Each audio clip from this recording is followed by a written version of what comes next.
Dixo Bailey presenta.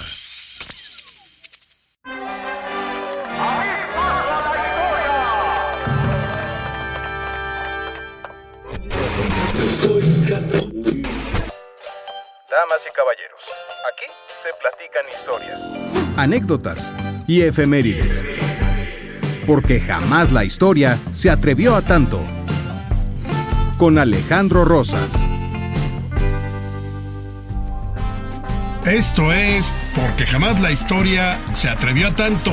Y regresamos a nuestra programación habitual con nuestras secciones, porque recuerden que la semana pasada tuvimos nuestro especial de muertos. Búsquenlo, quedó buenísimo. Si se perdieron el especial, éntrenle, porque hay muchas historias muy interesantes, muy divertidas, y que no importa que ya no sea la fiesta de muertos, siempre tendrán valor. Y empezamos este episodio con nuestra gustada sección Con la música por dentro. fuego en la pista. ¿Recuerdan que hace algunas semanas nos anunciaron que MTV, este famoso canal de videos, de videoclips, cuando la música dejó de escucharse en el radio, como se dijo en su momento, por ahí hay una canción, y se convirtió en video? ¿Y había que ver la música?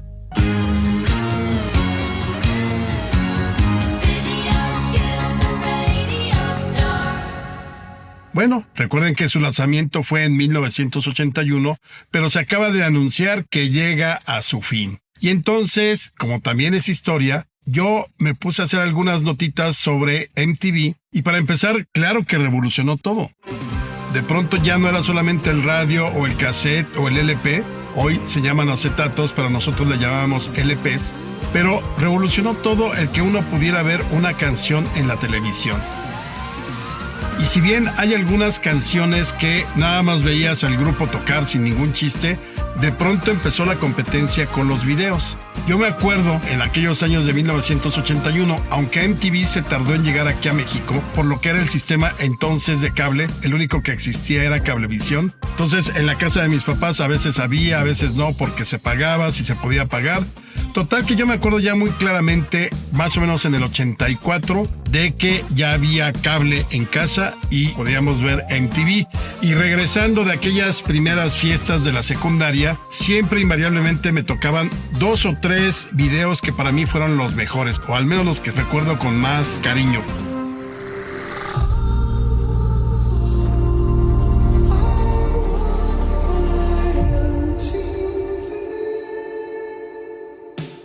El primero de ellos es la canción Don't Answer Me, 1984, de Alan Parsons Project. Véanlo, por ahí les voy a poner el link, porque Don't Answer Me de Alan Parsons es prácticamente un cómic llevado a un video.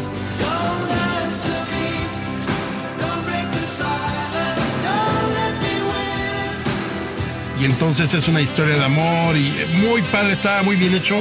Además la canción es de mis favoritas, todavía la tengo en mi playlist. Una más, ahí es del tipo de grupos donde solo ves cantar, era Jump de Van Halen.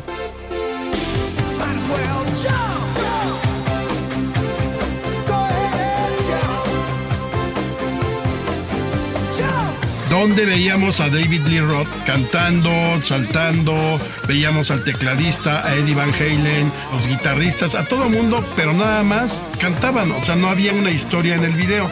Y el que desde luego revolucionó todo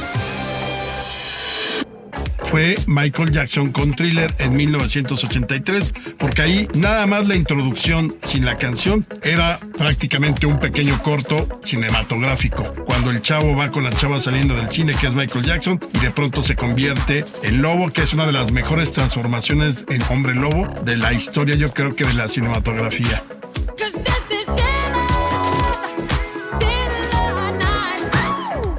Pero bueno, como siempre en México, había que replicar.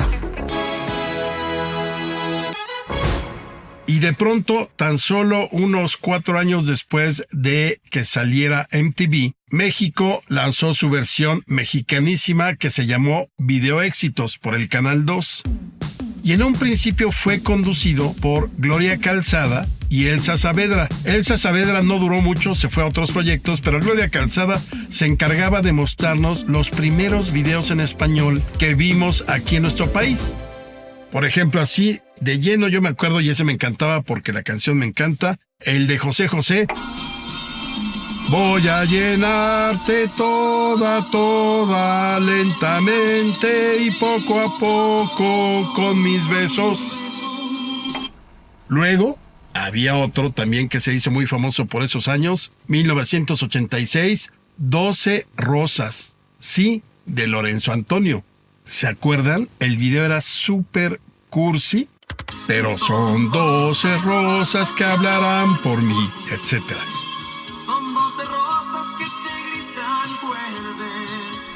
Y uno más que me acuerdo perfectamente, porque además tenía un protagonista en el elenco, fue aquella canción de No Discutamos, de 1985, que la interpretaba Lucha Villa antes de que sufriera ese accidente por me parece que quería hacerse una liposucción o algo estético, total que pues quedó al parecer muy mal, pero ese fue el gran video que lanzó en Video Éxitos, No Discutamos.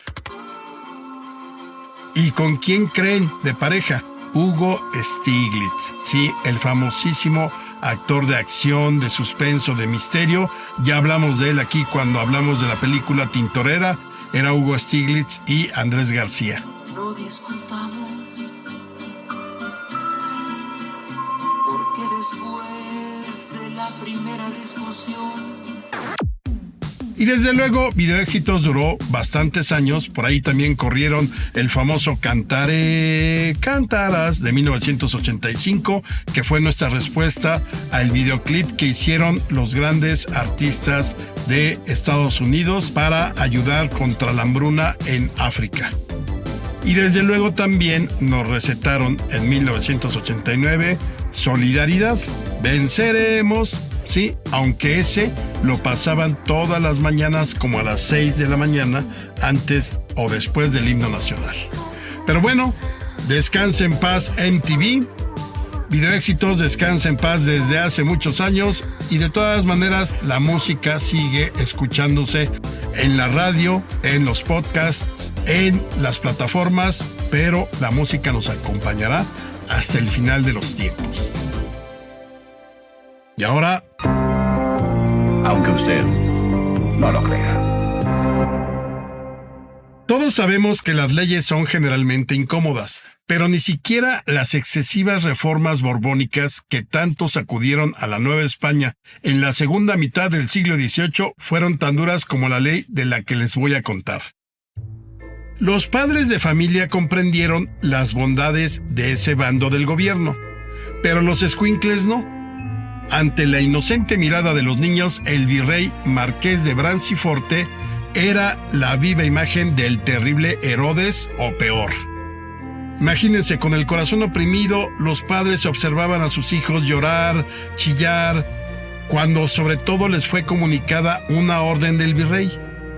Prohíbo absolutamente la diversión de volar papalotes y encargo estrechamente a los jueces mayores celen y vigilen sobre la observancia de esta prohibición. Entonces todos, maldito virrey, la porra te saluda, etc. Todo el mundo creía que era el más puro estilo autoritario, como hoy gobierna la 4T, pero en la época virreinal. Pero algo de razón tenía el gobierno. El 21 de noviembre de 1797 pasaría a la historia como un día negro en la memoria infantil. Pero insisto, algo de razón tenía el Marqués de Branciforte, y él mismo nos explica. Las desgracias experimentadas en esa capital a resultas del pueril entretenimiento de los papalotes y del descuido de los padres de familia en no precaverlas, impidiendo la subida de los niños y jóvenes a las azoteas, se han repetido en estos últimos días con demasiado sentimiento mío, viendo la pérdida de unas personas que podrían ser útiles al Estado y el triste dolor de sus familias privadas de sus esperanzas, por el necio consentimiento de una diversión tan frívola como arriesgada. Prácticamente lo que está diciendo el virrey es que se subían los chamacos, se caían, tenían un accidente y iban a dar al suelo. Y es que las azoteas de la ciudad de los palacios habían sido invadidas por las vistosas cometas que alegraban el cielo azul del Valle de México, eso hay que decirlo.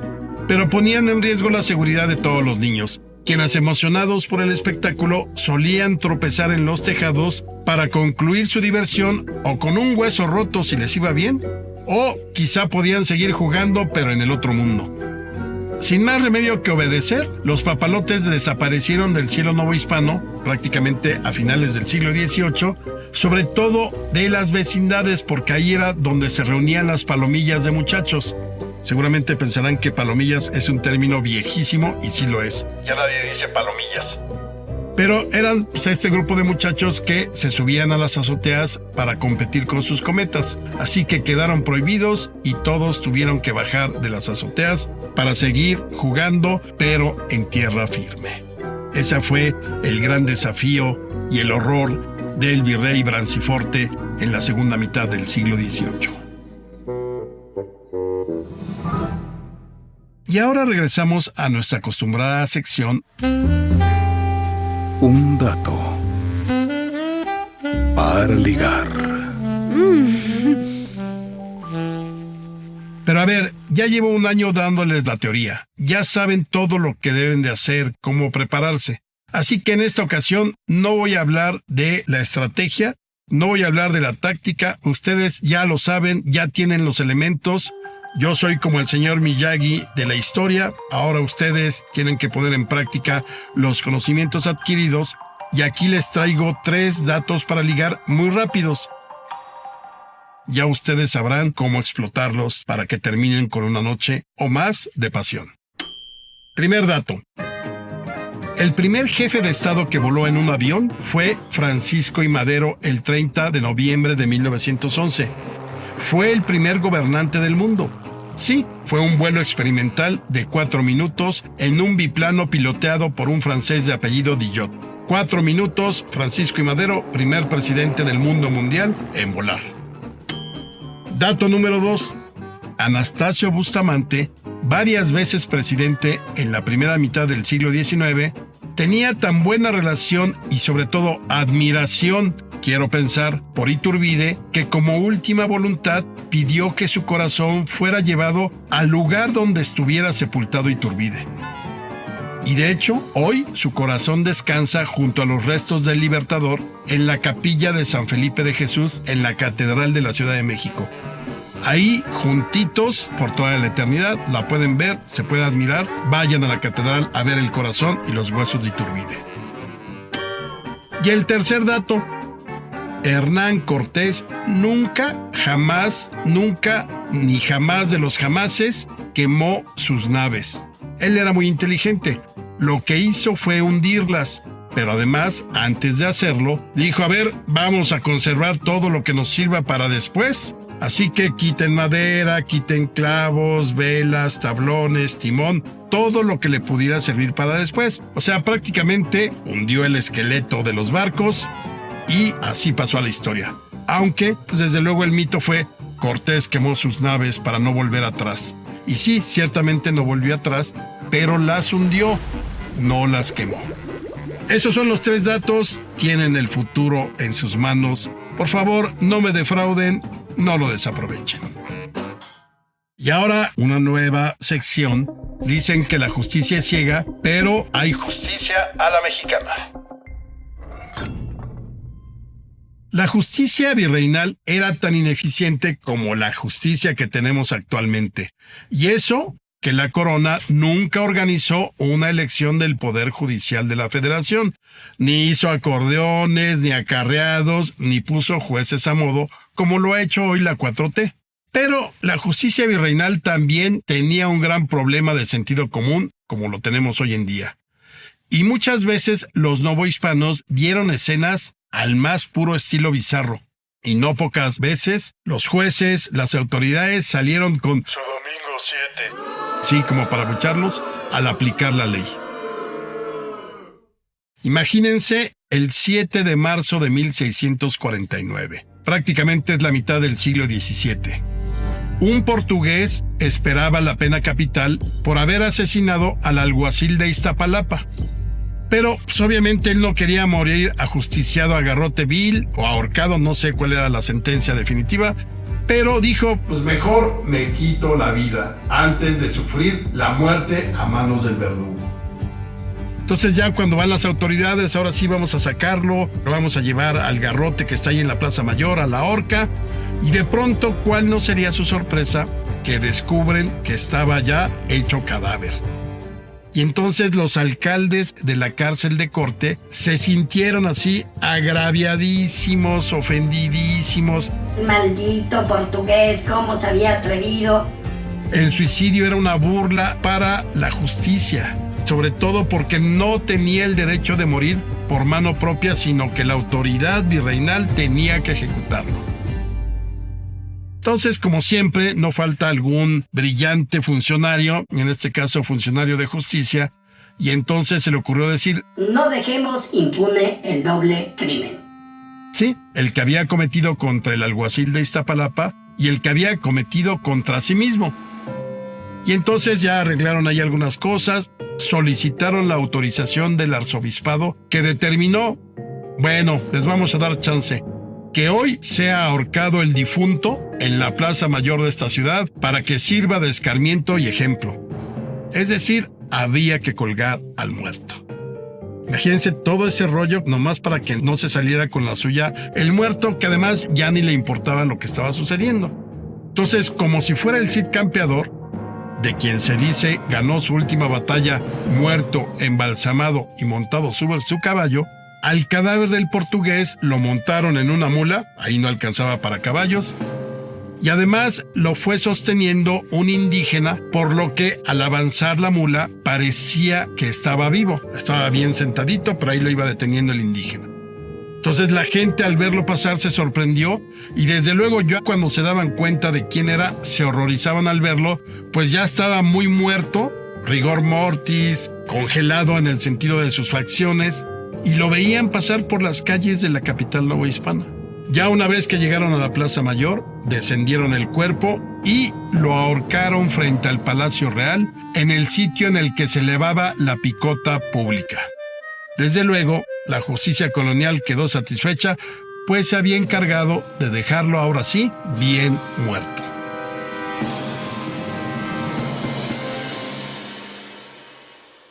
Y ya para despedirnos, vámonos con otra de las secciones que empiezan a gustar mucho.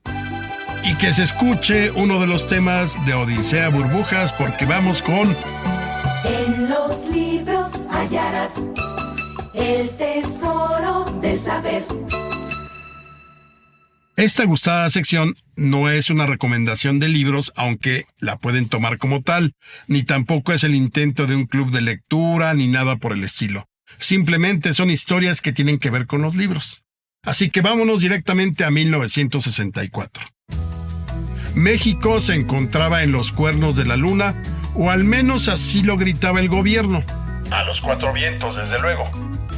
Ya por entonces se hablaba del milagro mexicano, o sea, de un crecimiento económico arriba del 5% anual, la inflación controlada, la paridad peso-dólar fija, había paz social, todo parecía ser perfecto. Y, según se dice, en ese 1964, los mexicanos vivían muy felices. El 1 de diciembre de ese año, Gustavo Díaz Ordaz protestó como presidente constitucional. Él se creía la encarnación de la patria, a la que siempre puso por encima de cualquier consideración, sin importar las implicaciones políticas o sociales. De ahí que él asumiera la responsabilidad del 68, si tenía que echar el ejército lo iba a echar, si tenía que reprimir lo iba a hacer, porque la patria era primero a su juicio. Por eso, a las primeras de cambio, demostró que mientras él fuera el presidente, nadie podía tocar a México ni con el pétalo de una crítica. A principios de 1965, el director del Fondo de Cultura Económica, Armando Orfila, decidió publicar una obra que hasta ese momento había circulado solamente en idioma inglés. El título era Los hijos de Sánchez, de Oscar Luis.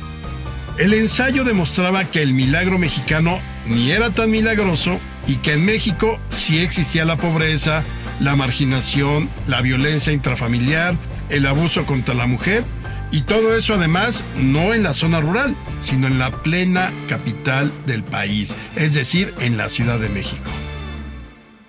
Obviamente en Los Pinos sintieron cómo se escuchaba el grito de Gustavo Díaz Ordaz, y a través de la Sociedad Mexicana de Geografía y Estadística, el gobierno demandó judicialmente a Orfila y a Óscar Luis por considerar el libro obsceno, difamatorio, subversivo y antirrevolucionario. Imagínense eso. Obviamente, como era de esperarse, Orfila enfrentó una ofensiva de difamaciones y poco después lo corrieron de la dirección del Fondo de Cultura Económica.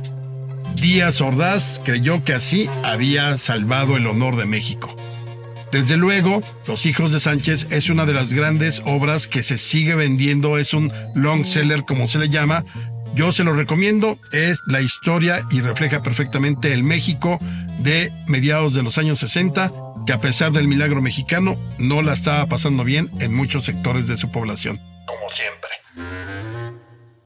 Bueno, cualquiera podría pensar que la censura era un vicio de otros siglos, o cuando menos del siglo pasado, pero no.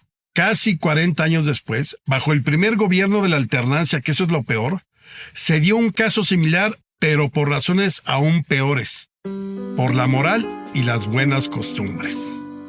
En marzo de 2001, si recuerdan, el secretario del Trabajo de Vicente Fox, Carlos Abascal, declaró que la rebelión de las mujeres contra su naturaleza de mujer y su condición de regazo natural del hombre producía desastres morales. Imagínense el gobierno del cambio de ese entonces, ultraconservador, ultra mocho, ultraderecha, ultraman y ultra seven y ultra todo.